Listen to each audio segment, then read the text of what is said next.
My name is Christine Gould. I'm the founder and CEO of GIGA Futures. We're here to make big, bold, brighter futures possible through innovation. And the focus of my work is in food and agriculture. I've dedicated my career and life to making a dent in this critically important space. And that's why I'm so excited to be moderating today's discussion with such a luminary panel of innovators and change makers. We're going to be looking, as the title suggests, at the nexus of food and water. And these, incredible people have been working at the front lines of these topics, whether that's through smallholder empowerment or Pacific Island resilience or plastic-free hydration. So really, all kinds of topics we're going to be exploring, but really through the lens of three areas. One is science, one is systems change, and the third one is storytelling. So let me set the context a little bit about why we need to be thinking about food and water.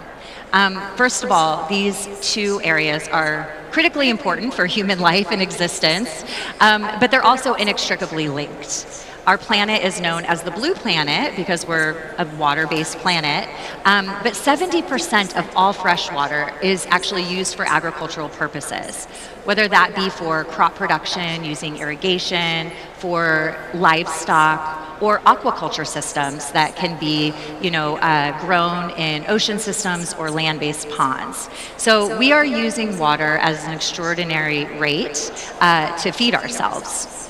And unfortunately, that's coming with some big costs, right? We know that we've exceeded now 7 of our 9 planetary boundaries, and that our food systems are accounting for $15 trillion a year in unintended costs to human health and the environment.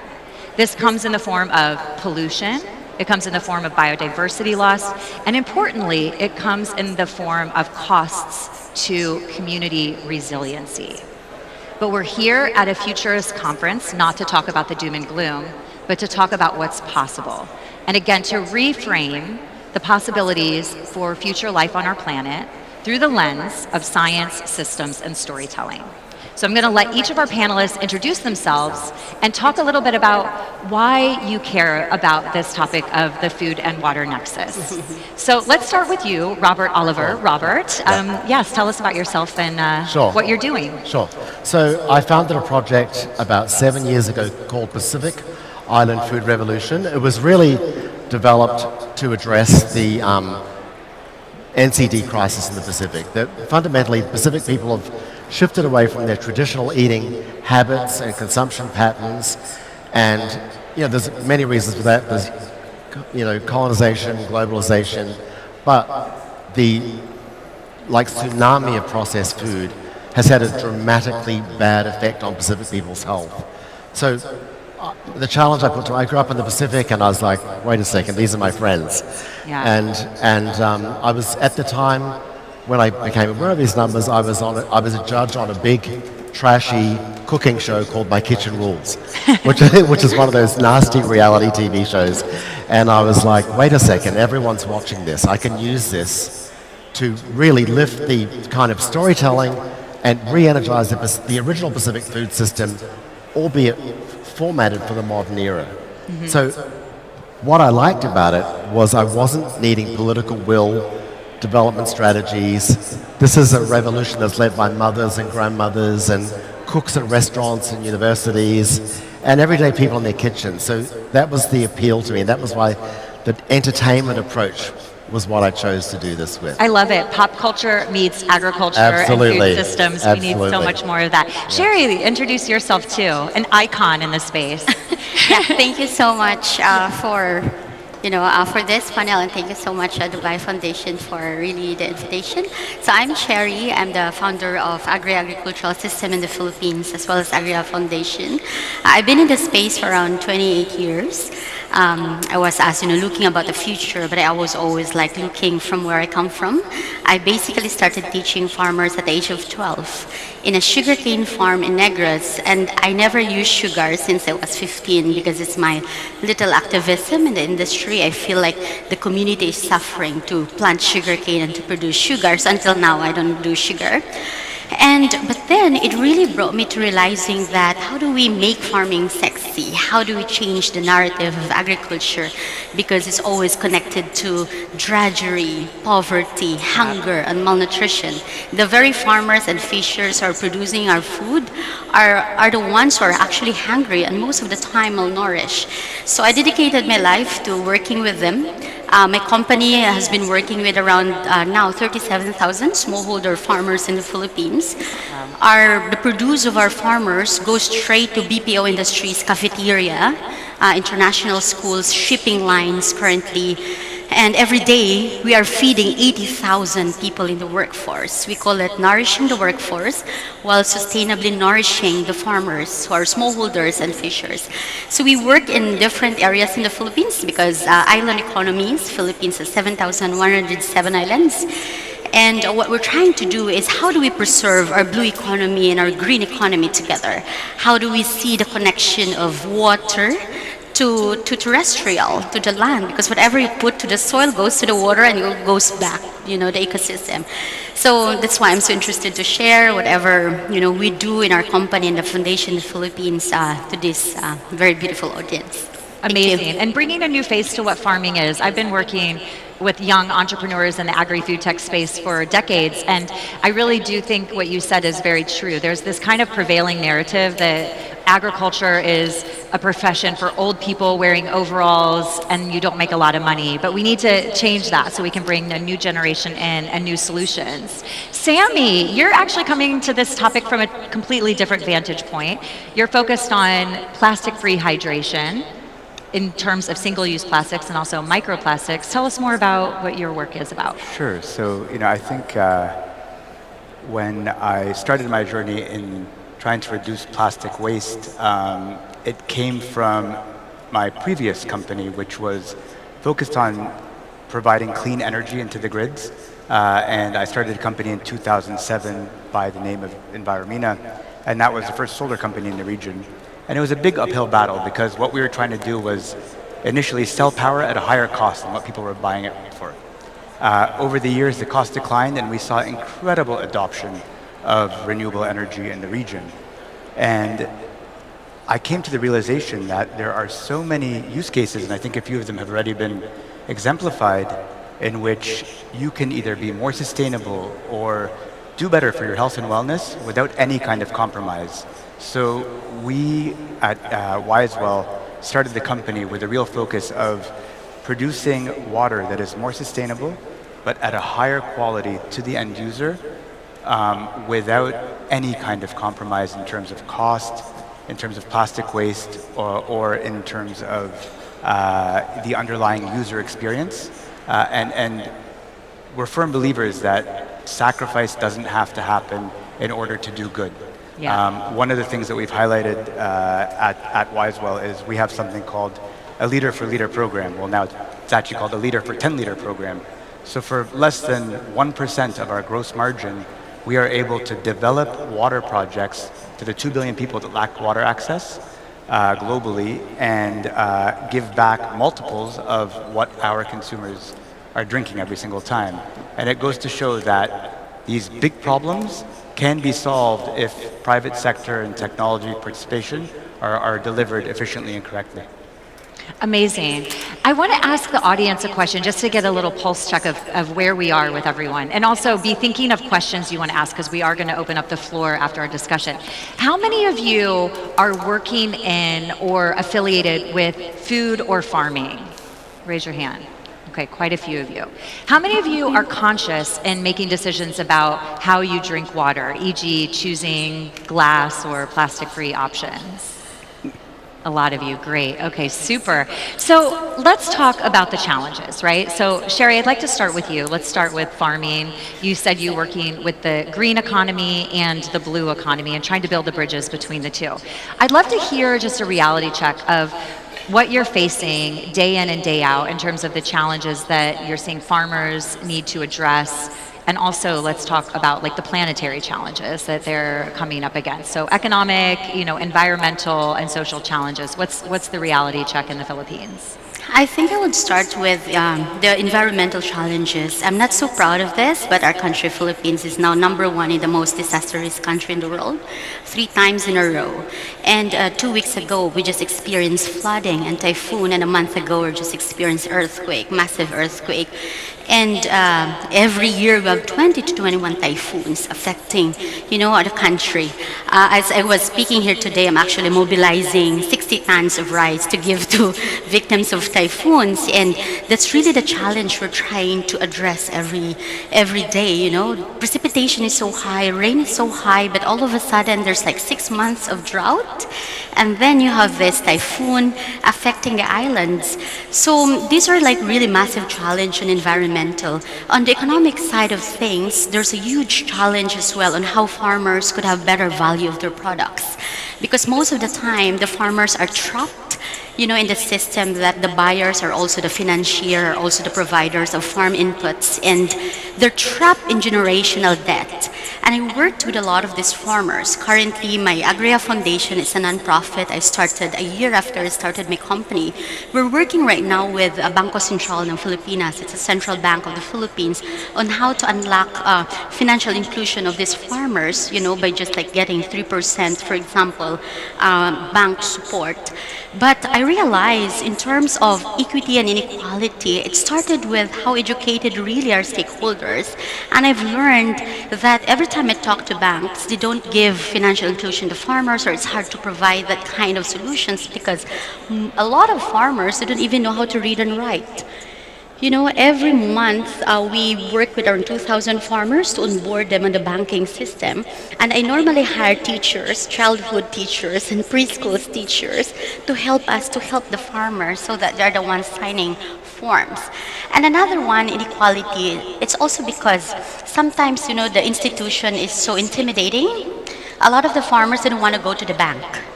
It's because when they enter the bank, it's like air conditioned, you need to dress up, you need to talk, you need to fill out forms. And I think we created a society that's just like unequal in itself. So what we're trying to do now is to really work with farmers where the tellers and the bankers are going to the farms, where they are, bringing their iPads and onboarding the farmers in the platform, rather than the farmers would go to the bank and sign up. So we're really like trying to reverse the process, and we're trying to work this in private banks in the Philippines and government banks in the Philippines, and our work has been acknowledged to address these issues. And speaking of the financial, I'm always a believer that if we connect the farmers to the market, we can definitely help the farmers, especially the smallholder ones, to actually feed 1/3 of the world's, supply, the 1/3 of the world's food need. What I mean to say is, for example, in the work that I do, I don't supply to supermarkets since I started my company because they pay very long. The farmers couldn't survive, and they're cash trapped, and they really miss cropping season.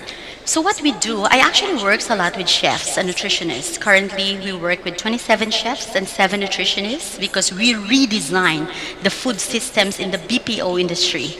Because Philippines is an opportunity, we are the #1 business process outsourcing in Southeast Asia. You call, there's a Filipino answering your problem. If you have credit card problems, things like that. So for me, it's such a big opportunity. But when I went to the cafeteria of these BPO industries, they don't have very good and nutritious food served to them. Because most of the time it's subsidized by the company, so they get the cheapest possible food. When I was there, I said, I will not eat this food at all because this is so unhealthy. And these people are working almost 24 hours sometimes, and there's no available good food. So I said, I talked to the owner of this BPO industries and the catering companies. I think if you want to save these people who are contributing 21% GDP to the country with the BPO, we need to match them with the other one that contributes 10% to the GDP, who are the farmers and the fishers. So I work with chefs, nutritionists to reverse the process. Yeah. So we redesigned the menu, and the menu comes by redesigning it based on the cropping season in the Philippines. Since we have 20 to 21 typhoons, how can you design food menu that are growing based on season? So now you have good quality food, tastes so good and affordable. So the price per plate, and the companies are buying it because you get good price when the production is good. So these are kind of the systems that for sure in the future we could replicate more and more. And I'm doing it like presently with my team.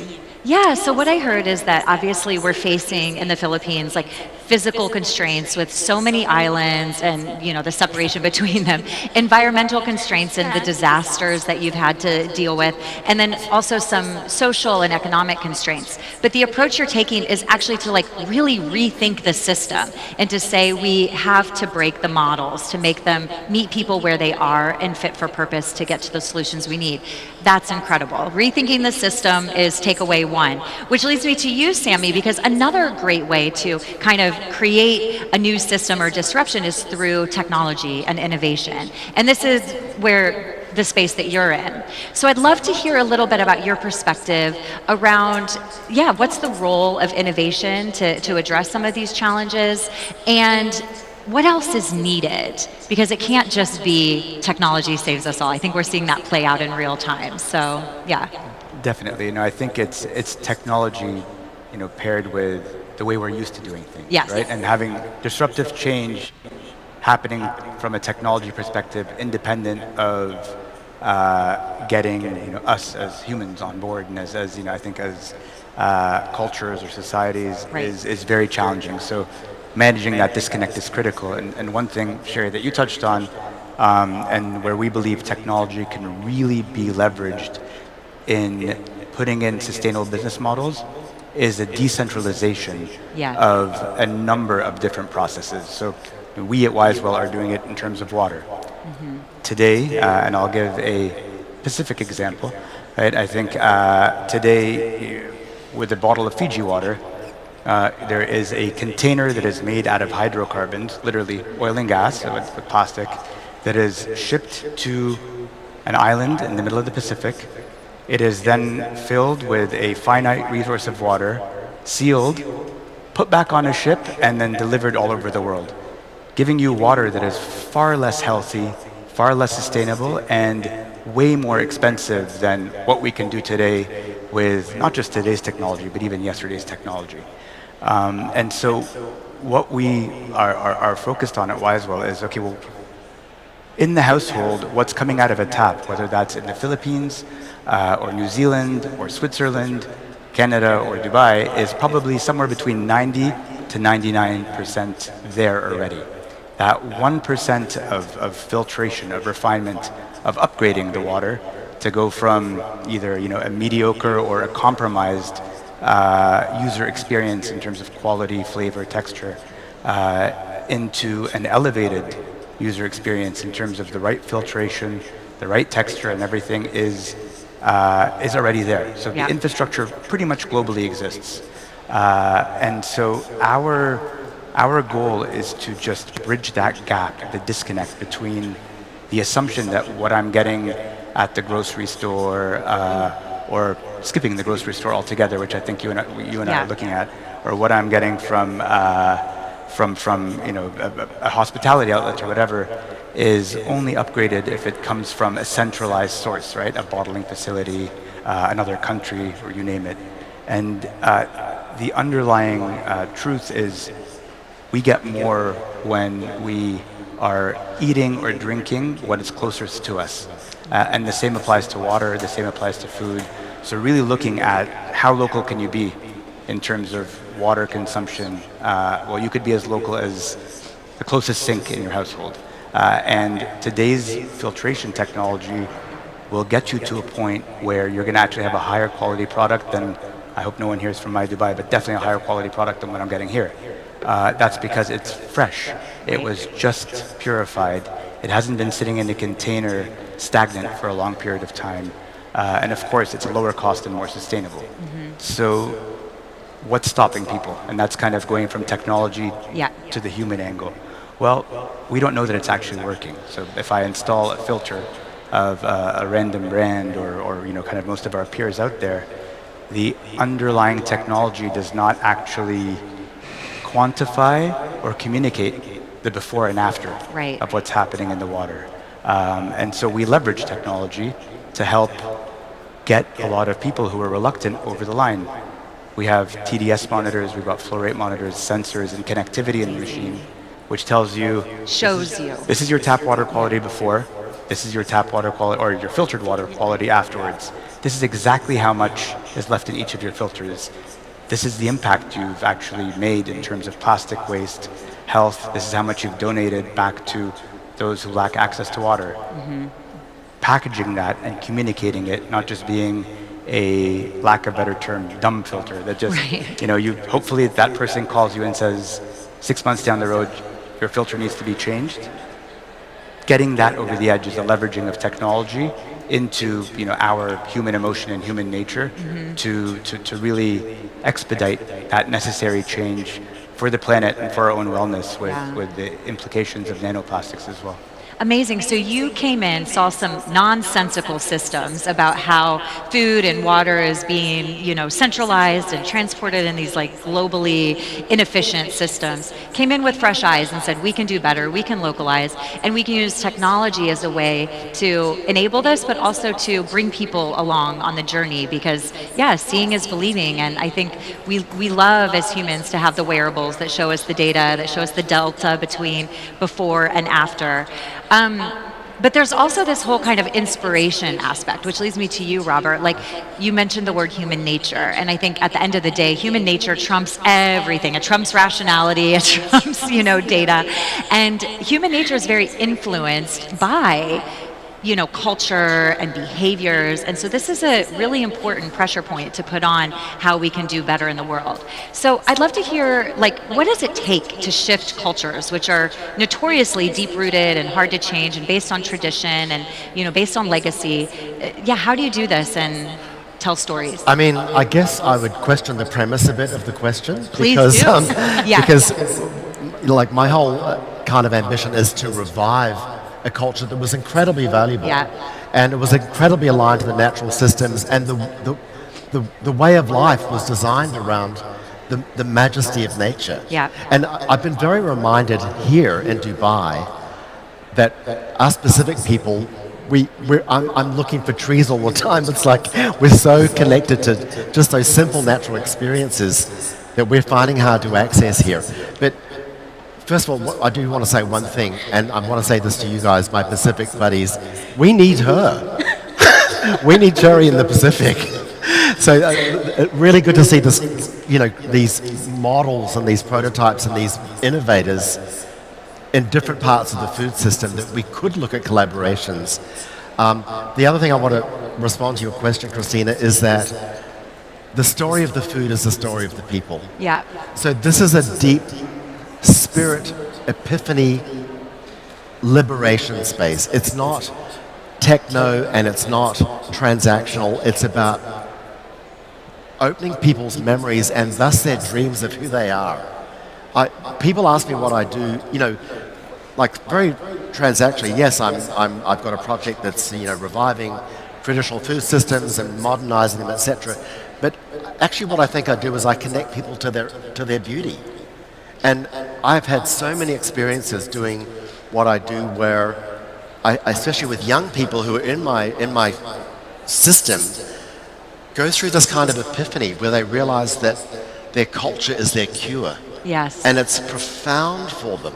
And when it's on screen and their relatives and their people who know them through some other connection see that as well, they feel it.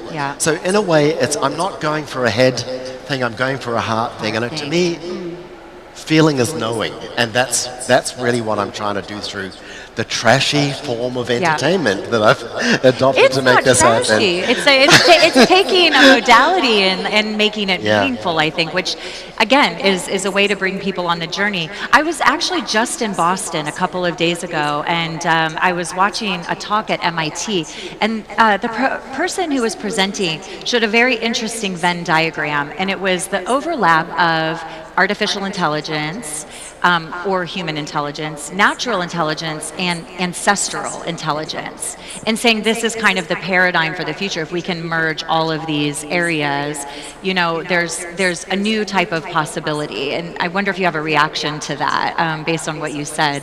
It's kind of cultural resurgence, but is there a role for technology to meet tradition and science to meet systems that can take us to something new? I'll speak to that at the end. Oh, okay, Yeah. all right. Well, Hold that space. okay.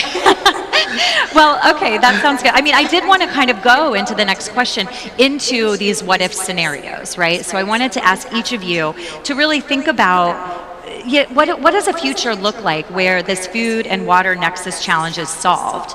And what does that look like and feel like, and what actually will it take to get there? So maybe, Cherrie, starting with you, if you could take us on a vision, right? Yeah, 2070, let's go to 2070. For me, I think like in 2070, if we need to, reframe our thinking, that right now our thinking is food and water are actually commodities. I want to challenge us to rethink that water and food are actually lifelines. Yeah. Lifelines. You can get them without money if you know how to plant it. If you're in Fiji, you're planting around.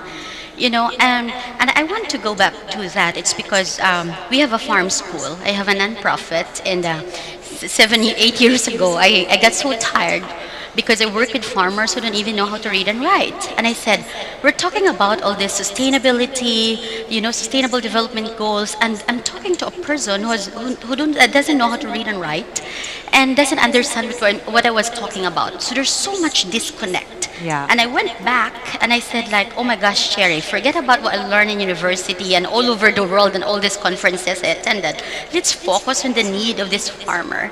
And after that, I said, I really want to dedicate my life to create a business that is not transformational, not transactional. And what does it mean? It needs to relearn and reframe what I think and really work with these farmers and how to make this farmer understand what I'm talking about and where to bring him and her from A to B. So we started with a farm school.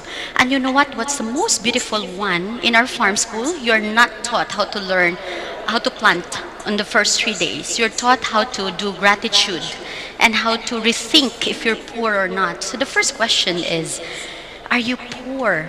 And the farmers would like raise their hands and they say, we're very, very, very poor. And I would always say, close your eyes. I have several questions. Do you have a patch of land outside your house? Do you have chickens running around? Do you have coconut trees? Do you have bananas? Do you have a patch of vegetables? And then after 10 minutes, they opened their eyes and then they said like, I want to share what I saw. And I want to answer your questions when I was closing my eyes. I have a patch of land, I have bananas, I have this, I have that. So now, are you poor?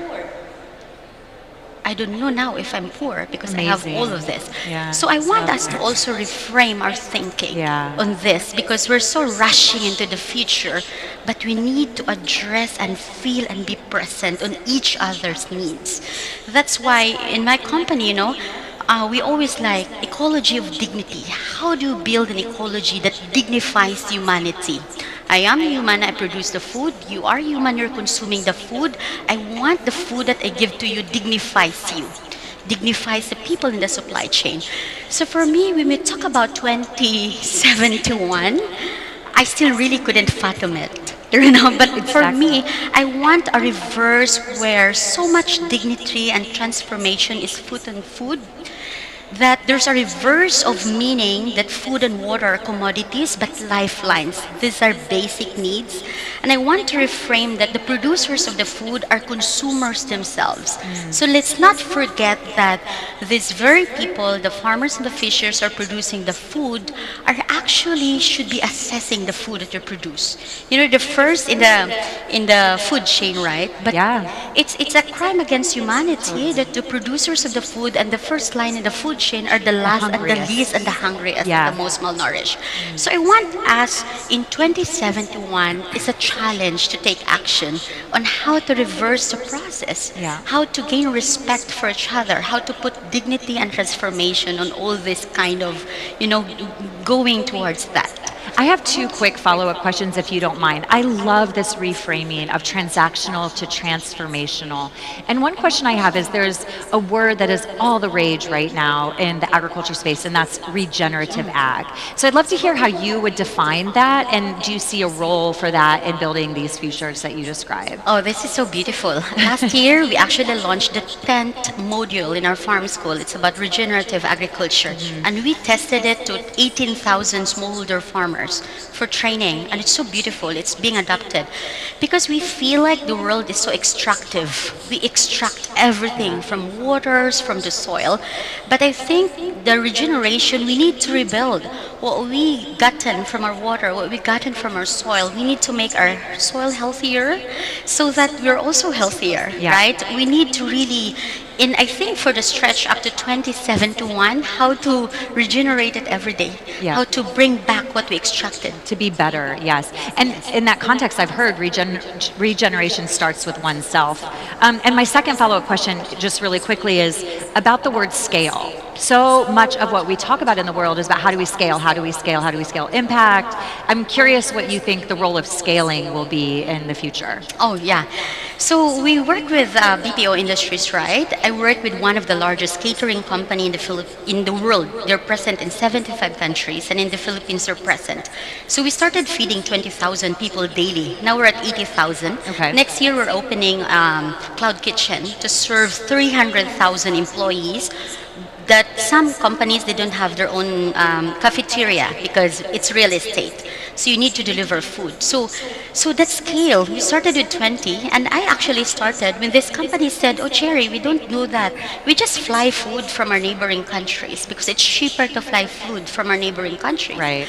And I said, can you please talk to your client if they're talking about carbon credit? And then I'll meet you next time because I don't need your money if we're talking about importing food. I need you to talk about sourcing local. That's what Sami was actually saying.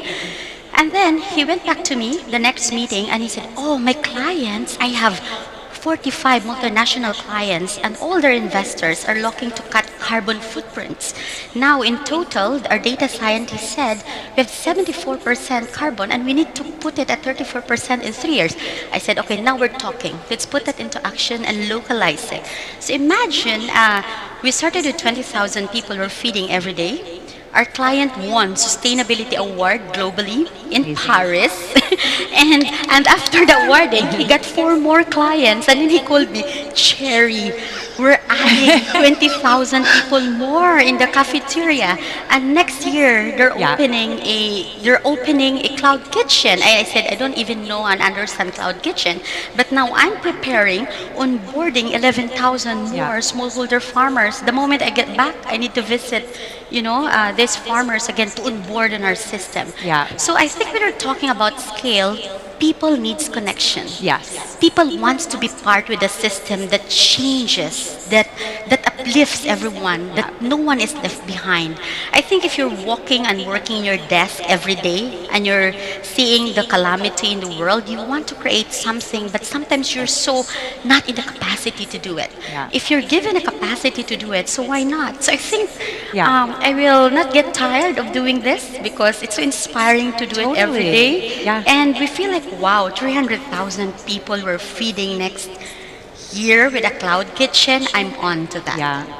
I mean, absolutely incredible. And actually, you set it up perfectly for when I wanted to go to Sami. I mean, we're going to be talking about your vision, your what ifs for how to get to 2070, but you mentioned the word decentralization. And for me, this is like the new version of scale, is like digitally connected, a new type of decentralized infrastructure that can lead to this global impact, but still keep things locally relevant. So if you could talk about your vision, your what if, but also touch on decentralization as a new form of scale. Sure. And I think we heard the word transaction and transformation. With transaction being a little bit vilified in the context of something being transacted, but in my opinion, transformation is thousands of little transactions, right? So we have to understand these steps of collaboration between policymakers, private sectors, entrepreneurs, technology, and all those involved, as long as the stakeholders have a kind of a vision of equality or a vision of sustainability or wellness, and there's an alignment, engagement across, I'd say, the entire ecosystem, from the funding environment through to the policymaker, through to the end users or those who need to be helped out, really need to be engaged in a very, very collaborative way. Yeah. And there's no better way to do that than to decentralize, because kind of centralized decision-making process inherently means the decisions are made in a room or a building, and very often they're not, they don't have their tentacles out, understanding all the different, implications or use cases of the application of whatever we speak of. So my heart, I'm very much a technologist. I really do believe that technology independently can't solve all problems, but the right use and the right application of technology given in a democratized and decentralized fashion will allow for change in a much more rapid pace than again talking about how we can do it in the plans. And I loved what you said about the farmer trying to understand the SDGs. To be frank, me as the entrepreneur, I either get impatient or fall asleep when I hear too much about it, because let's just act. Let's do it. Let's do stuff, right? And I think again, one of the cores of being somebody who's done multiple startups and scaled multiple startups is you have to A/B test, all right? And you have to throw spaghetti at the wall and see what sticks, and continue doing so and iterate in a very, very efficient manner, which was capital efficient, which is time efficient, and which ultimately gets the input of kind of all the stakeholders, the users, the beneficiaries, the capital structures, the policymakers, in order to move in the right direction. So not to knock too much planning or not to knock too much anything along those lines, because it's critical. But ultimately, I feel like a lot of the motion of progress to solve some of these big problems requires that first step of an individual or a business or somebody just to go do it. Right? And again, it's easier to ask for an apology than it is to ask for permission. And I think that's kind of how we all have to just sprint forward to impose change. And I think that's how we're going to leverage technology and use cases, is not one big theme, one big change, but a lot of little learnings along the way in order to get to whatever outcome we would. Well, and I think you mentioned some great words like decentralization and democratization as new ways to bring technology forward. I also think that it's very interesting to think about this experimentation and test, fail, learn, repeat methodology that's so endemic to the world of entrepreneurship, and how to apply that into something so complex and contextual and deeply rooted as food systems. It's certainly something I'm advocating for too, and I think that, building on kind of the shared narratives that we've touched on here, is like, how do you build these lessons in blueprints that can be shared globally, repeated, localized to whatever the needs are of the different, food systems, because they are so different everywhere. But we can, through digital connection, we can share those things to, again, scale impact. So really, really fascinating. I'm not going to let you off the hook on my question about the convergence of technology, artificial intelligence, and natural intelligence, and ancestral intelligence. But before we get into that, I'd love to hear about your vision for the future and how we get to 2070. It's funny, when Cherrie said she started working with her stakeholders around imagining, I've been doing that as well. And I'm often asked to speak at universities, all that kind of stuff, and I've started inserting like a meditation into it. Oh, nice. Because we can give people examples of their food systems and talk about the logic and the frameworks, but to get them to actually feel it, you've got to create that space, that experience for them. So I've been doing like a prayer type thing, and I've been asking people to imagine what their food future looks like. Could we do that right now? For 30 seconds, a minute? We could. We could. Well, maybe we could try it. Later. I mean, we could ask people to close their eyes and imagine what their food future looks like. What does it look like in your schools, in your hospitals, in your prisons, in your universities? What does it look like in education? What does it look like? Imagine a world where children are cooking with their grandmothers again, and the kitchen is once again the space for love and reconnection and memory. And what does it look like as we re-energize and revisit our traditions? And as we do revisit our traditions, we revisit ourselves, our deep internal selves. And as we do that, we heal. And the healing part is really, really enormous for me. I feel like this approach and this personalized, reflective, introspective approach is, you can open your eyes again if you want. Thank you. is the opportunity because people choose what they eat all the time. Yeah. So the opportunity to create a social movement around people's choices, that's the space that I play in. Yeah. I'm not not particularly working with big development strategies or even big thinking. I'm working with getting people to really love who they are and eat that way. And I just see, through my work, I see really beautiful change happening. And it's like one bite at a time. And everyone can do this. It's not, you don't need some great leadership strategy to make this happen. Yeah. Yeah. Amazing. One bite at a time.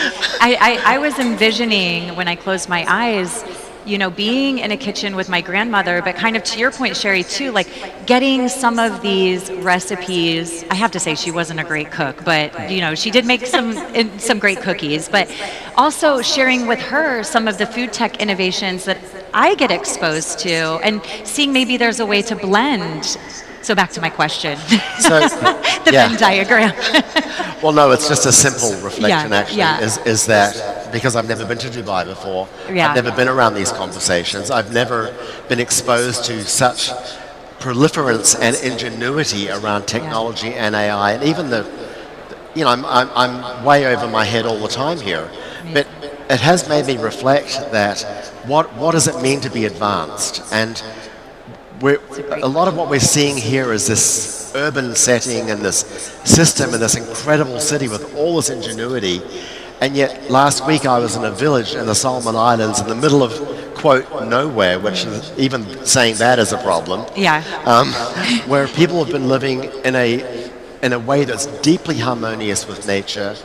And that's advanced to me. I don't see any difference between what is advanced and what, and there's a lot of judgment and stereotyping, like often those people would be called backward, for example. Well, right. I just don't see that, and I see the opportunity here for like the wisdom of nature. Absolutely. To be merged with this ingenuity and this great passion and this brilliance around technology, and maybe that is a future that we want to aspire to. I'm obsessed, yeah. And I saw a talk recently around like reframing human exceptionalism and actually reintroducing this humbleness of, we're part of nature and there's so much to learn. We are. Yes, of nature. Exactly. So we have just a couple of minutes left. I want to open the floor for one question before we go to closing remarks. Okay, we have two questions. Fast, yes. Nice. Say it again. I'm Gustavo. I come from Brazil, and I'm very much honored to hear what you're saying. And we come from a land where capitalism is showing so much impact. For example, one of our greatest rivers was killed because of a dam disaster, a mining dam disaster, some years ago, and that generated so much chaos on water, indigenous communities, and so on. So my question is, how do we create alliances between the Pacific and Latin America on issues that we can work together? Digital connectivity for global impact. I did. Yeah, that's amazing. So excited. Yeah. Any reflections on this, how we can create communities of change across the world? I mean, I heard your question yesterday, by the way, and I've been looking for you ever since. Oh. But Love it. one thing that I've reflected on also here is that the model of we own the land is very different from the model of we belong to the land. Yeah. And that's almost the heart of the environmental movement, if you reframe it into a Western context. So that I don't know how to do it, but that deep psychic shift is what you're dreaming of. Yeah. And No elevation. answers, but we should all be talking about this. Yeah. Yeah. I mean, we can't change the past, but we can certainly learn from it and elevate new voices and new perspectives in how we're designing interventions for the future. So in, thinking through, I mean, this is also something in our pre-call we were talking about. I mean, the water use decisions now that cities and governments have to make between data centers and agriculture, it's very real. I've actually been consulting governments on this exact topic. And it's like, wait, you have to feed people in order to make the use of the data centers, even relevant. But again, if we need to rethink who's involved in those conversations and the communities and elevating and learning lessons from the past. And unfortunately, I think there's limited imagination. And a lot of the data center conversations are just about how do we maximize, revenues, and how do we build a concrete block on this parcel of land and apply water coolants. And it's like, could you reframe those to become controlled environment agriculture farms? You could reuse the CO2, you could reuse the water. Imagination can lead us to new paradigms. And I think, again, to your point, bringing in voices that have traditionally been excluded. I saw one more question here, Priyanka. A food tech innovator, actually doing incredible things. Firstly, working? Hello? Yes. Okay. Thank you so much for the panel. Super interesting. I have thousands of questions, Oh. but I'll probably stick to one. So we are talking a lot about decentralization. We are talking a lot about food security, geopolitics. Think about everything and that affecting every single person in this Yeah. whole place, which is food. So if you had to bet on technologies, because I think in food, yes, there's about marginal farming to one extreme, and the other is technology. And we don't want to make each one a villain of the other, but we really want to create food for everyone using as much as empowering the farmers while also building for new technologies. So if you had to bet on innovation and technology and name one technology that you would like to place your bets on, what would that be and why? Ooh. I don't need to be, I thank you so much, Priyanka, for that question. You know what, it's very basic technology that we are actually implementing. Is very impactful, agroforestry. Because, we're talking about all this planting forest, right? But we need to also redesign of how do we plant forest? Yeah. Do we plant forest that we can also eat, or animals around us that we care should also eat? We should also rethink that we should not just plant forests for timber. We really need to do agroforestry where you don't need to cut forests for timber, but you need to grow forests for food that also serves, the greenery that we expect. So it's very simple. It's being adopted for sure globally. I was just in Brazil, and it's the kind of thing that actually now being promoted, and even in my own country, in the farming communities that we work. This is something we even also do it in mangroves ecosystem. Yeah. Because one of the islands we are working now, we are now at 4,800 hectares of mangrove that we planted since 2014. And we create this still agroforestry model, but now embedding even the soft shell crab and the shrimps in the ecosystem, and even bringing people into the mangrove at night to see the fireflies in the mangrove, for them to really help take care. So when you do all this kind of agroforestry that invites the birds, the butterflies, everybody, people started to care. And if people started to care, it's love in action.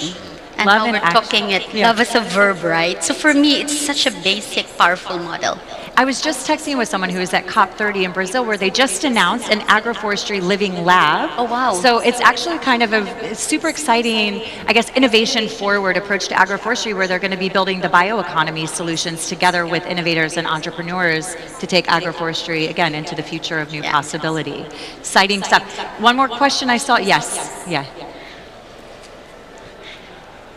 And then we'll be around to answer, and connect. Kia ora. So I have a background. I'm from the Maldives, so a small island country, and I grew up half in New Zealand, half in the Maldives, so the connections are there. I have a million questions as well, but what I wanted to share was I have a foundation that works on the intersection of climate action and cultural heritage, and then going into, it's named after my maternal grandparents' island, which is almost 2,000 years of living history. Our hectares of mangrove land is 0.7 7 hectares, so it's very tiny, and we're trying to implement farming, and it's a farming island, and many are like that, but we don't have the scalability, I suppose, and we have a massive logistics challenge that, it's more expensive to get these things, even to the resorts and hotels that are in the country. So I guess I wanted to ask about scalability and having these conversations of local, but then also being subsistence islands and island ecosystems, and how do you balance that kind of, very delicate balance? Yeah, I think I would love to answer that. I think you need to also reframe what scalability is all about. Scale that you could feed the population or the island, or scale to bring financial support to the island. Because, like for example, in a mangrove ecosystem we work, it's called the island of Siargao. It's a surfing capital of the Philippines. And, it's Condé Nast's most beautiful island for the past several years. And we work with 4 small islands, and they take care of this mangrove ecosystem that reach us to 4,800 hectares of mangroves now. One of the islands that we're talking now, they have around 3,000 population. But they need to get water from the mainland. So they have boats and boats carrying fresh water to provide. So we partner with a solar water company that actually put solar in one of their facilities, so the women could process the fish from the sea that they catch, and then we sell it to hotels and restaurants. So now we're connecting them to 186 hotels and restaurants in Siargao Island. And what's the most beautiful part here, the chefs are so into this. Yeah. They want to source local. They want to kind of support in this movement. And then it's run by women, this island, and then so it's something that you can scale. So by this December, the entire solar is installed. They do processing of the fish so that they solve the post-harvest facility, for food loss. And then they have increased the value of the fish because they do sardines and some other processed food. But at the same time, because it's fishing, so they only have limitation on the fish, we are now teaching them how to plant vegetables on containers because the saline soil is not conducive for vegetables. So they do container farming so that they have the balance of vegetables. You can come and visit if you like to learn. Blueprints we can all be inspired by. Thank you, everyone. We'll be Thank around you. to answer your questions.